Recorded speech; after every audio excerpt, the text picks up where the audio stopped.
Hey guys, welcome back to my channel, The Nazi Factory, and in today's video, we'll be talking about Steinhoff and the NPA, and secondly, NSFAS. Hey guys, first off, we would like to talk about Steinhoff. Hey, we all know that there's been a very big fiasco with Steinhoff for the last couple of years, 4 years I'm sure, since the time, they accounting irregularities were found out and they were really cooking up the books and their stock price tanked like a motherfucker. So in the past couple of days, there's been like information and all over the news that Steinhoff will be actually helping fund the NPA and the Hawks in investigating themselves. Like, just listen to that again.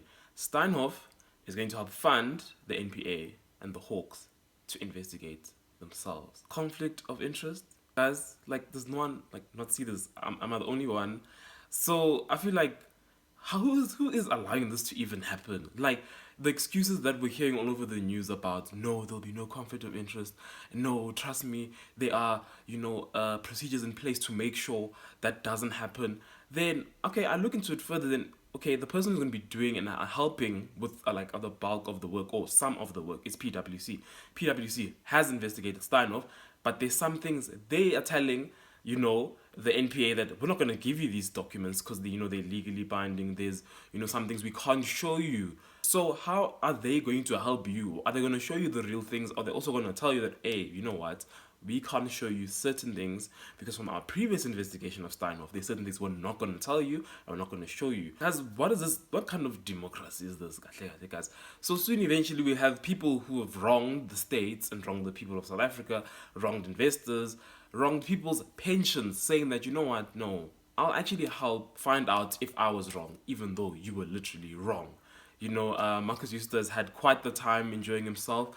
I think it's time for him to now join orange overalls eventually, because you can't get away with this. The people that were in charge of Steinhoff just can't get away with this. The buck stops with them. So people lost their pensions, people that the money that was invested in the PIC, investors in jail put money there because Steinhoff was a strong stock, and now look at it, price running, I'm sure in the rands, like the single like digit rands right now. It's so effing bad right now. So I feel like we should really, someone needs to stop this essentially, because this does not make sense.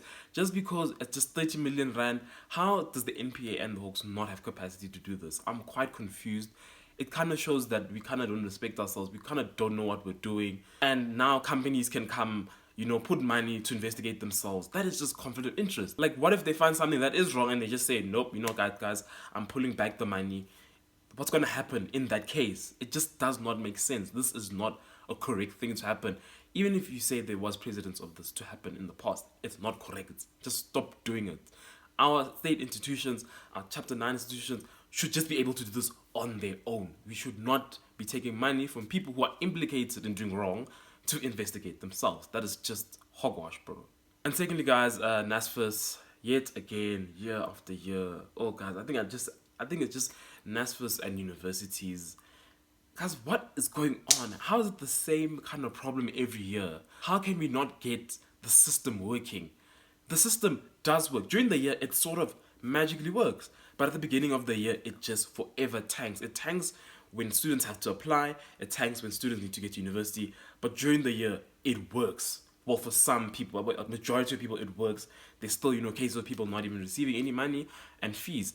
So NSFAS this week, via a tweet, a reply to a tweet, was telling people that if you are a person who had applied for the 350 social relief grant, you won't be able to qualify to get NSFAS. And what?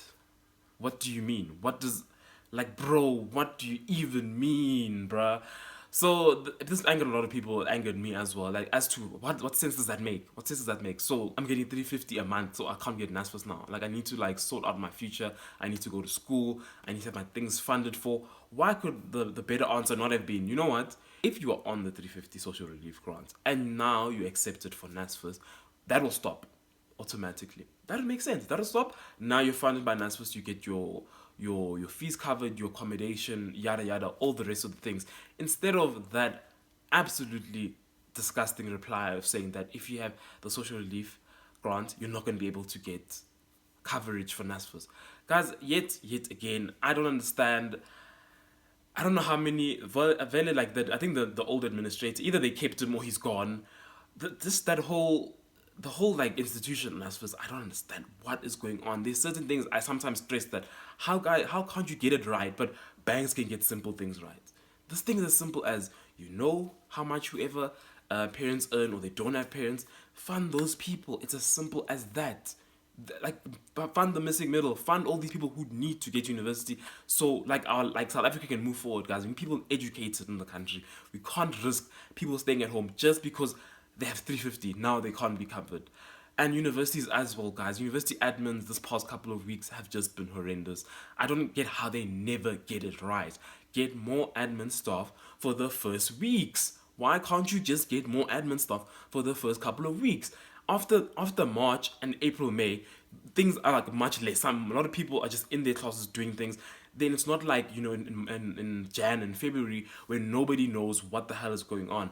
I'm sure now many institutions will have their registrations extended because they did not want to get more admin staff. Now you're telling me that everyone's working at home. Guys, we're at level 1 now. I understand people's safety comes first. Yes, let people come in maybe in 50 at a time, 100 at a time to get their lives sorted, but get more admin staff. Get more people to fill in things, get in people to, like, I don't know, process things. We just can't be living a life like this where every single year university admins and NSFAS and just all businesses and things are just not working because no one wants to just do the right thing. I feel like it's quite disingenuous, towards the students for us to be saying, yes, you're going to get all these things done, you're going to have a nice time for your first year. Imagine like a first year especially, you don't know what the hell is going on, you come from far or you come from any other place and you're so confused. So we really need like a proper solution to this. Universities need to come together and just ask themselves, do we need to make a central system, for example, to just sort all of this out so that we don't have this problem? Really, it's just an embarrassment. Every single year we have the same problem of, wow, it's so packed at registration, people don't know what's going on. Guys, these are first year students, they don't know what the hell's going on. You can't expect them to know what to go on. You can't expect many families to just all of a sudden know how to use online platforms that use data that needs so much. You know what I mean? Very small percentage of students will be able to know what's going on. So really, it's just quite an embarrassment on the state side of NSFAS and the institution sides with their admins. A joke, forever a joke. Okay guys, let me know in the comments below what you guys think about Steinhoff and them paying for their own investigation and NSFAS and university admins during the first 2 months or few weeks of the academic year and registrations. Let me know in the comments below, and as always, I'll see you in the next one. Sure.